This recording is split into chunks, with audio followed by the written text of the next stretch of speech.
बोलिए श्री राधा वल्लभ सरकार की जय। सदगुरुदेव भगवान की जय। प्यारे प्रभु प्रेमियों, कल आपने वृंदावन के एक परम भक्त श्री लाला बाबू की कथा का श्रवण आपने किया और अभी भी कर रहे हैं। तो आपने देखा कि उन्होंने सारी संपदा अपनी भगवान के श्री चरणों में लगा दी। मतलब ये है जीवन में कि हम लोग कमाते हैं कमाकर देकर चले जाते हैं। प्यारे प्रभु प्रेमियों, कुछ अपने लिए भी साथ लेकर जाने के लिए तैयारी कर लिया करो। जो हम दान करते हैं वही हमारे साथ जाता है।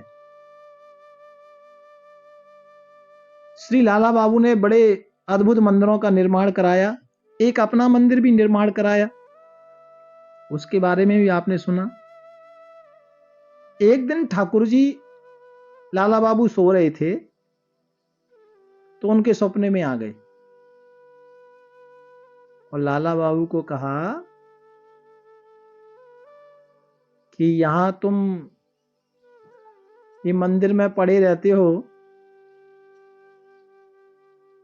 यहां पर तुम पड़े हो इतने दिन से, ब्रज का दर्शन करो।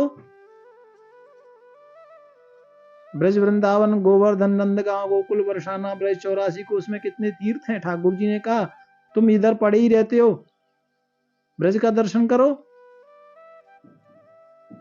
तो लाला बाबू ने कहा ठाकुर जी, तो क्या मैं यहाँ आपके श्री चरणों में पड़ा हूं, भजन कर रहा हूं, ये आपको अच्छा नहीं लग रहा है? सपने में ही बात हो रही है। भगवान कहते हैं अच्छा तो लग रहा है, प्रसन्न भी हूं, लेकिन तुम ये मंदिर आश्रम बना के तुम इसमें आसक्त हो गए हो। देखो ठाकुर जी भी बड़ी अद्भुत वार्तालाप अपने भक्त से कर रहे हैं। कहते हैं भैया तूने आश्रम बनाया, मंदिर बनाया, लेकिन इसमें तू आसक्त हो गया। देखिए भगवान का कोई भी कार्य करो उसमें आसक्त ना हो, भाव हो, है ना। उसमें आसक्त नहीं होना चाहिए, उसमें भाव होना चाहिए। प्यारे प्रभु प्रेमियों, ठाकुर जी कहते हैं कि इस मंदिर से तुम्हारी आसक्ति बढ़ गई है, ये आसक्ति को हटाओ और व्रज वृंदावन व्रज का दर्शन करो।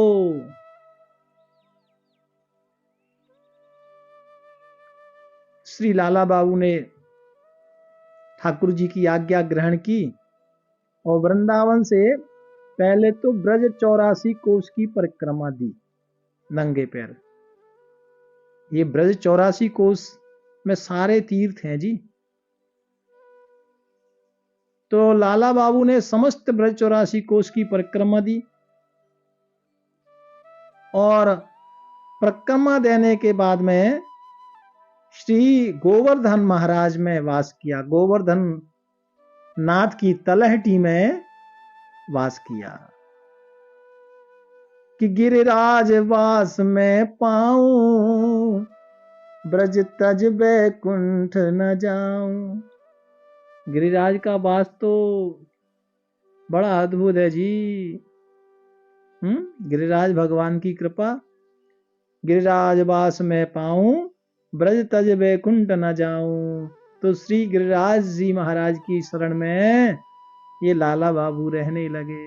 तलहटी में उतों ही रहते और अपने जो आस पीस में जो पिंड थे, गांव थे, उसमें अपना मधुकरी ले आते, भिक्षा मांग के जो भी मिलता उसको पा लेते और ठाकुर जी का भजन करते। हाँ, धीरे धीरे धीरे धीरे संपदा से मोह को त्याग दिया है। अब एक बिल्कुल संत बन गए हैं, एकदम फकीर की तरह है, एकदम त्यागी की तरह। हाँ, बस एक अपना एक ऊपर वस्त्र है और एक लपेट लिया है वस्त्र और कुछ नहीं, एक फकीर की तरह श्री गोवर्धन भगवान तलेठी में वास कर रहे हैं।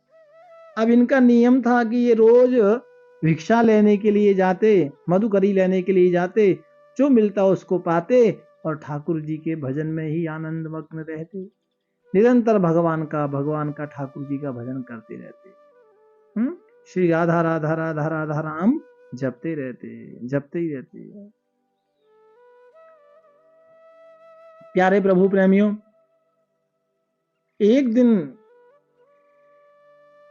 ये लाला बाबू भिक्षा के लिए, मधुकरी के लिए जा रहे थे।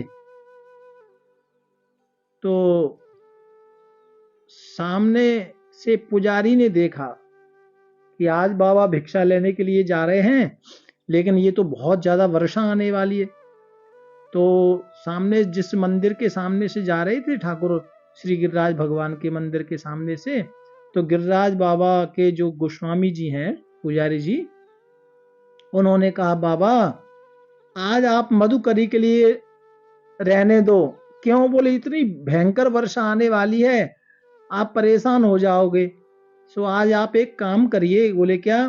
बोले आज मैं ठाकुर जी का प्रसाद आपके लिए ले आऊंगा, आज आप मधुकरी लेने के लिए मत जाइए। तो बाबा ने सुना ठाकुर जी का प्रसाद, मन में बड़ी प्रसन्नता हुई। जो ठाकुर की इच्छा है ना, जाना कैंसिल कर दिया।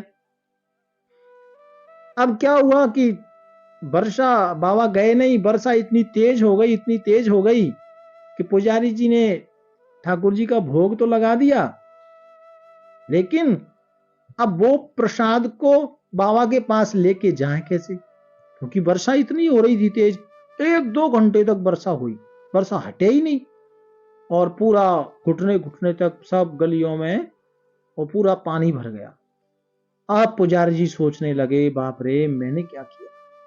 अरे बेचारा भला महात्मा जा रहा था मधुकरी के लिए, मैंने रोक लिया, आज मेरी वजह से बाबा जी भूखे रह जाएंगे, आज बाबा जी भूखे रह जाएंगे, ऐसा वो पुजारी जी सोच रहे थे। लेकिन हमारे ब्रज में एक कहावत है, ब्रज की मालिकनी जो है वो श्री राधा रानी है ना, और यहाँ कोई भूखा नहीं रहता है, भूखा नहीं सोता है। हाँ, तो ठाकुर जी को चिंता हुई, तो ठाकुर जी ने भोग की थाली उठाई और पुजारी जी के ही वेश में ये बाबा को प्रसाद दे गए। बाबा विलंब तो नहीं हुआ, बोले नहीं भैया, और पुजारी जी का रूप लेके आए, बाबा जी को प्रसाद दे गए। इधर पुजारी जी बड़ा परेशान, क्या करें। वर्षा रुकी तो पुजारी जी अंदर गए तो देखा वो भोग की थाली नहीं थी, वो भोग की थाली वहां थी ही नहीं। पुजारी जी बड़ा चिंता कि सोचने लगे, मैंने तो इधर बाबा के लिए ठाकुर की थाली सजा के रखी थी, जाने कौन ले गया। अब पुजारी जी के मन में और मन डगमगाया, घबराया, परेशान हुआ, क्या करूं। दौड़ के अपने मिट्टी के भांडे लिए, मिट्टी की थाली शकोरा सब, और उसमें अलग से जो ठाकुर प्रसाद था उसको रखा, और दौड़े पुजारी जी बाबा की ओर, जिथों बाबा एक झोपड़ी में वास करते थे, लाला बाबू बाबा, और वो दौड़े।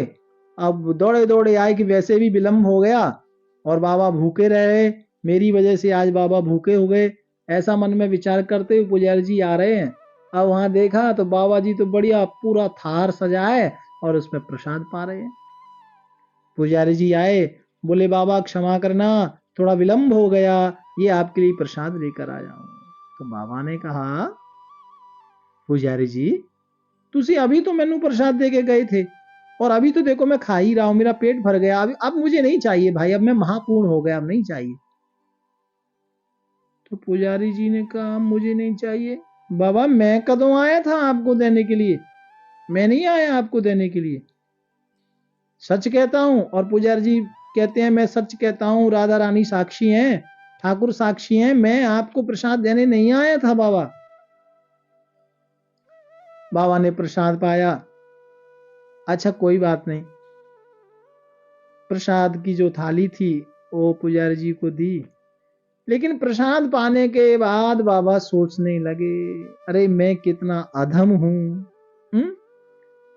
मैं कितना अधम हूं, और प्रेम के अश्रु आ गए आंखों में। वहां, अरे मेरे ठाकुर, तू मेरे लिए भोजन प्रसाद के लेके आया भी, लेकिन रोना तो इस बात का है कि मैंने आज अपने ठाकुर को पहचान भी नहीं पाया।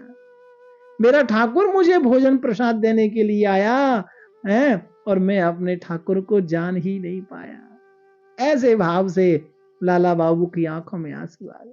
ये छोटी छोटी लीलाएं ठाकुर ब्रज में करते ही रहते हैं। हाँ, और यही तो भगवान की भगवत्ता है। कई बार ठाकुर जी अपने भक्त की छोटी छोटी बातों का भी ध्यान रखते हैं। अब उनको लगा कि ठाकुर जी को लगा कि आज तो मेरा बाबा भूखा रह जाएगा, तो स्वयं थाली लेकर आ गए। हाँ, ये ऐसी घटना ये संत लाला बाबू के साथ हुई। अब ये मन में विचार करते हैं, मैं क्या करूं, ठाकुर मुझे दूसरे रूप में दर्शन भी दे रहे हैं, सपने में भी आ रहे हैं, लेकिन ऐसा क्या अपराध है कि ठाकुर मुझे मिल नहीं रहे, ठाकुर मुझे मिल नहीं रहे।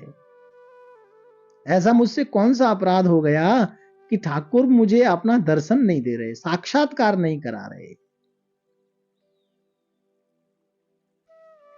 अब ये बस इसी बात को लेकर मन में विचारे चिंता करने लगे, क्या ऐसा अपराध मुझसे बन गया, क्या ऐसा अपराध मुझसे बन गया कि ठाकुर जी मुझे दर्शन क्यों नहीं दे रहे।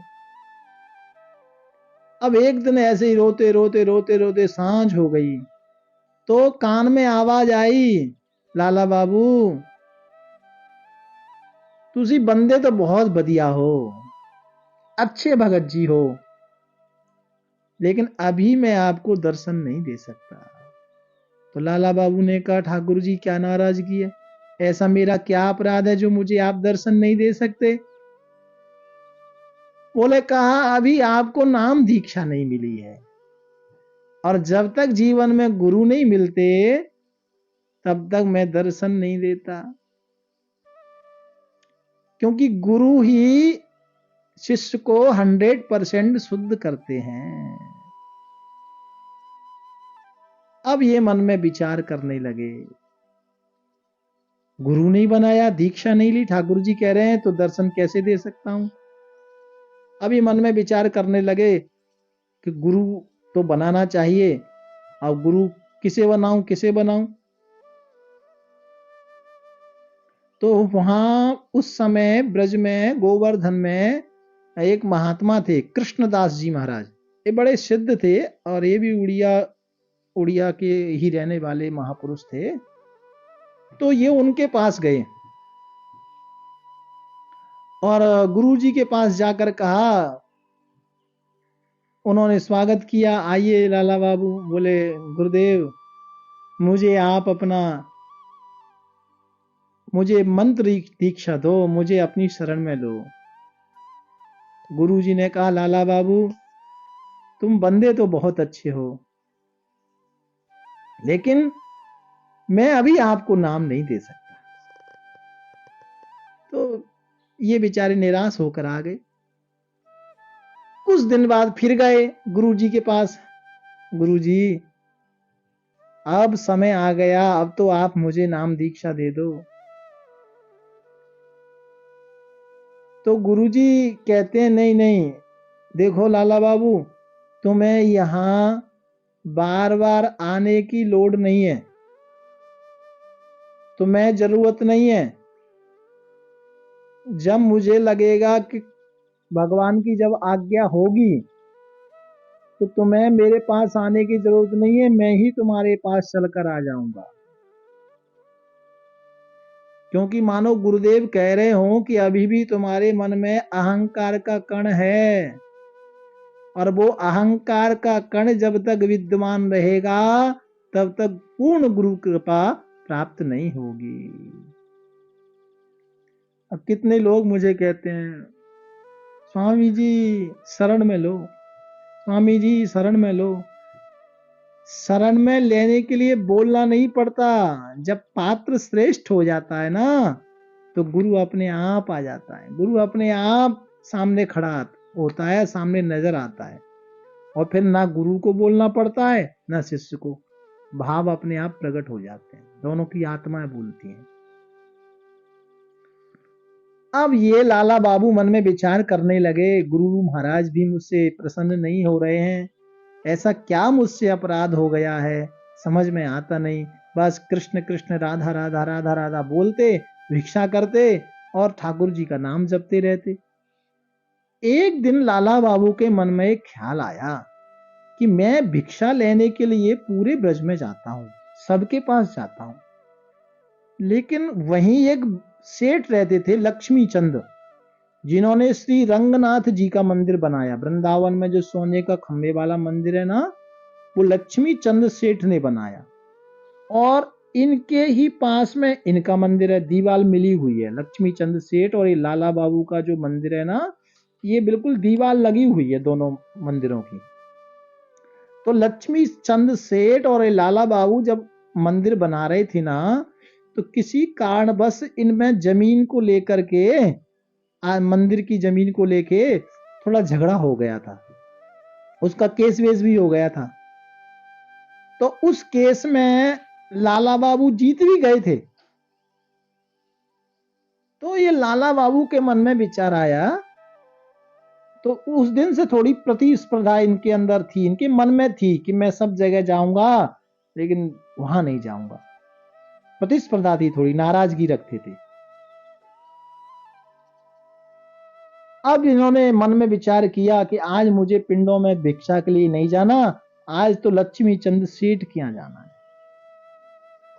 और लक्ष्मी चंद सेठ का नियम था, रोज सुबह जो भी भिक्षुक आते, जो भी संत आते भिक्षा मांगने, जो भी मधुकरी करने आते, वो सबको सुबह अपना देता, भिक्षा डालता। तो लक्ष्मी चंद सेठ के घर के आगे लाइन लगी थी, और उसी लाइन में जाकर के ये संत लाला बाबू जाके लाइन में खड़े हो गए। ये नहीं कि सीधा चले जा, मेरा तो परिचय है, मुझे तो भिक्षा चाहिए और लेके आ जा, नहीं, अपना मस्तक झुकाया और सीधे जाकर के जिथों वो गरीबों की लाइन लगी थी, उन्हीं गरीबों की लाइन में जाकर संत लाला बाबू लग गए।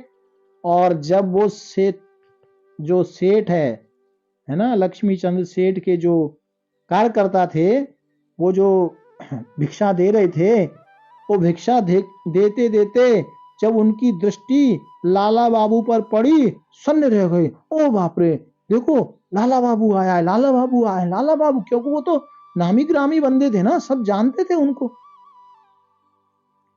तो अंदर जाके लक्ष्मी चंद सेठ को सूचना दी, सेठ जी भिक्षा के लिए लाला बाबू आए हैं। तो कल कहाँ आए? बोले लाइन में लगे हैं। लक्ष्मी चंद सेठ भी भाव भक्ति ही था, एकदम भाव से उमड़ गया, अरे मेरे घर भिक्षा के लिए लाला बाबू आए हैं। तो उसने सुंदर एक चांदी का थार लिया, उसमें सोने की मोहर रखी और अपना दाल चावल आटा इत्यादि सब लेकर के, और लक्ष्मी चंद सेठ सीधा अपना आए, लाला बाबू के पास आए, और लाला बाबू के पास आकर के वो जो थार था, वो थार लाके ऐसे सामने दे दिया। बोले आप मेरे पास आए हैं। और वो भिक्षा का पात्र सेठ जी ने लाला बाबू के सामने रख दिया। तो लाला बाबू ने कहा, सेठ जी देखिए, एक यहां बात निकल के आती है, ये लक्ष्मी चंद सेठ भी भक्त हैं और लाला बाबू भी भक्त हैं, इनके अंदर प्रतिस्पर्धा थी। लेकिन देखो, बिजनेसमैन जो आदमी होता है ना, वो प्रतिस्पर्धा, दुश्मनी उनकी बढ़ती चली जाती है। लेकिन भक्तों की जो दुश्मनी है ना, वो खत्म हो जाती है। ये यहां पर इस बात का ये निर्णय, ऐसा यहां शिक्षा मिल रही है।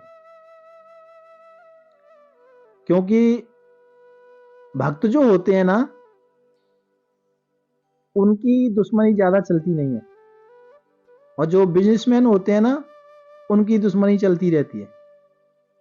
भक्त मिल जाते हैं, बिजनेसमैन मिल सकते नहीं। तो सेठ ताराचंद ने जब अपना वो जो लेके आए थे भिक्षा वो दिया।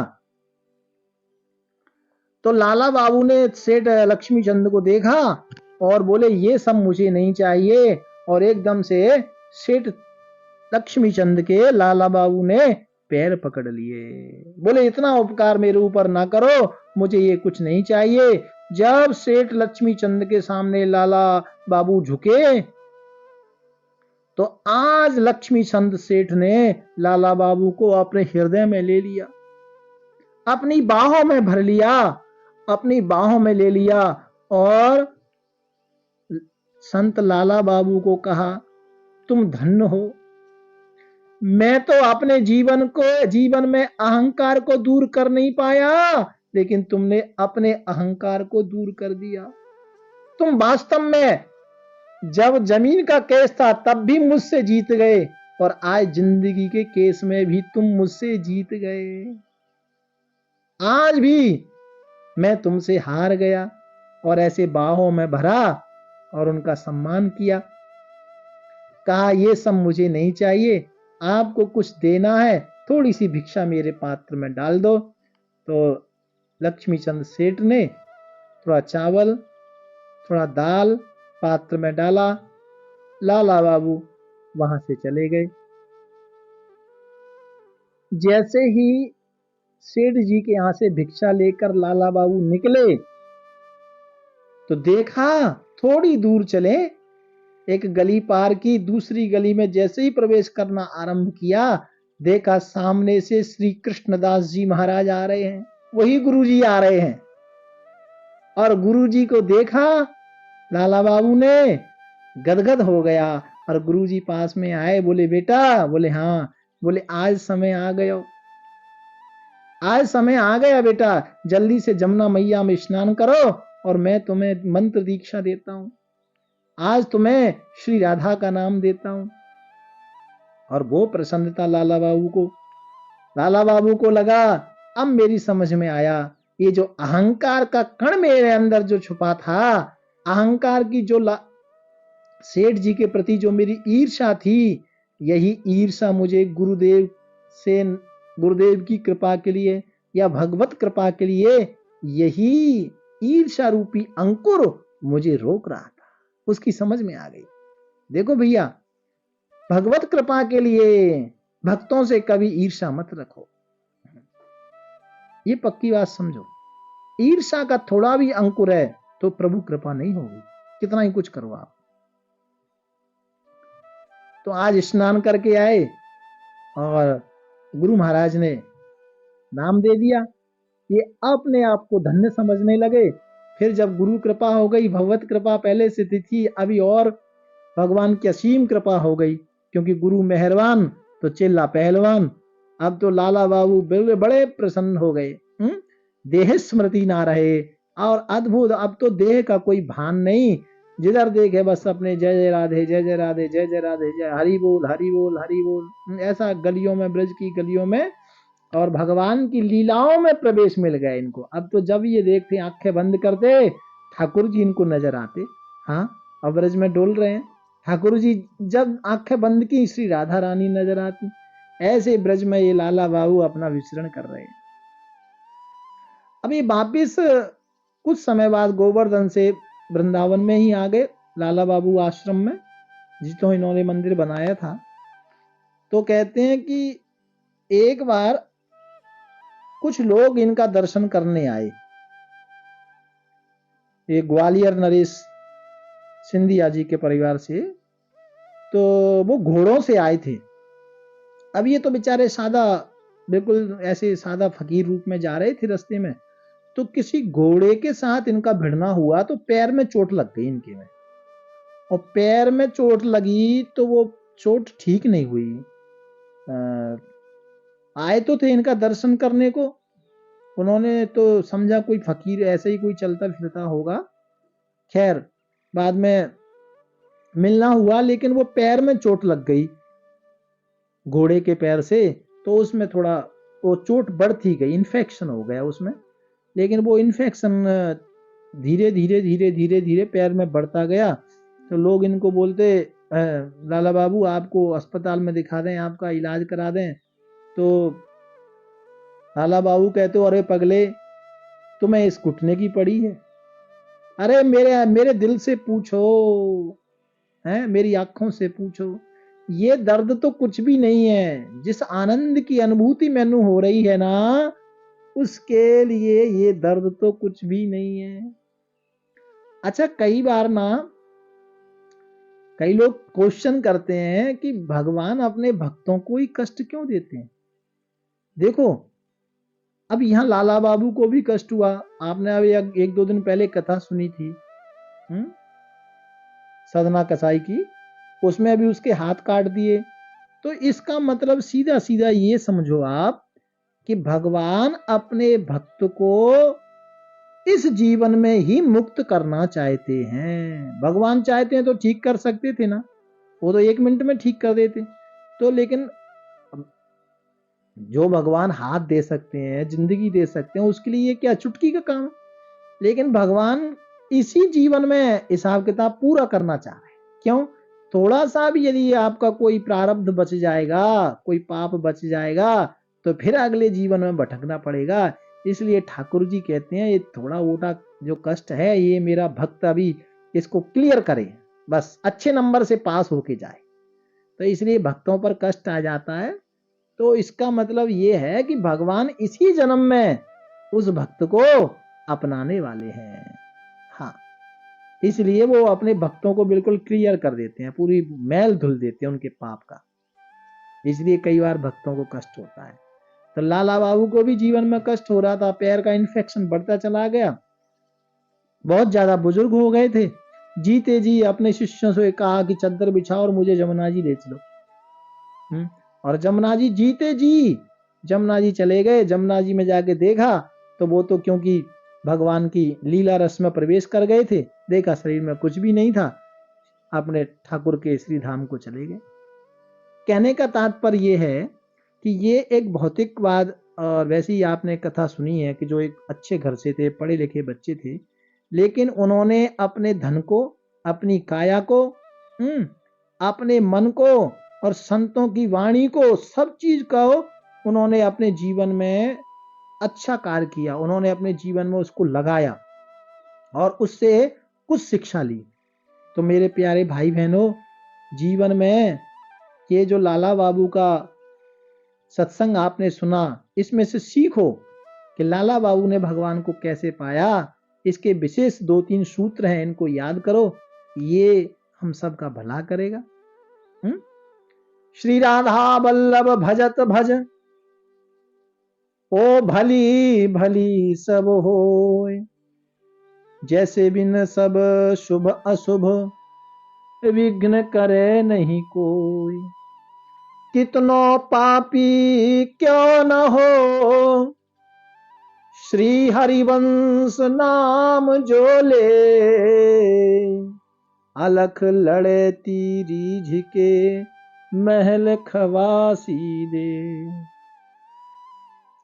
और सब द्वारन को छोड़ के आयो तेरे द्वार, हे वृषभानु की लाडली, मेरी ओर निहार। हे वृषभानु की लाडली, मेरी ओर निहार। आज श्री राधा रानी, देखिए ब्रज में भैया राधा रानी की कृपा जरूरी है, तभी कृपा होती है कन्हैया की, है ना। श्री राधा रानी की कृपा ब्रज में नहीं होगी, कन्हैया कृपा नहीं कर सकते। अब ये लाला बाबू को भी आप कहेंगे कन्हैया नहीं, ये जो गुरुजी थे ना, वो गौड़ीय संप्रदाय जो गुरुजी थे, उन्होंने भी राधा राधा नाम का ही उपदेश और संदेश दिया था। हाँ, ब्रज की मालिक ने राधा रानी। इसलिए ये ब्रज में रहना भैया, राधा राधा कहना, भव से अपने आप जीव पार होता है। ये ब्रज की महिमा है। और मैंने ये लाला बाबू को उपदेश आपको सुनाया, बड़ा प्यारा है। भाव से बोलो राधे राधे राधे राधे राधे।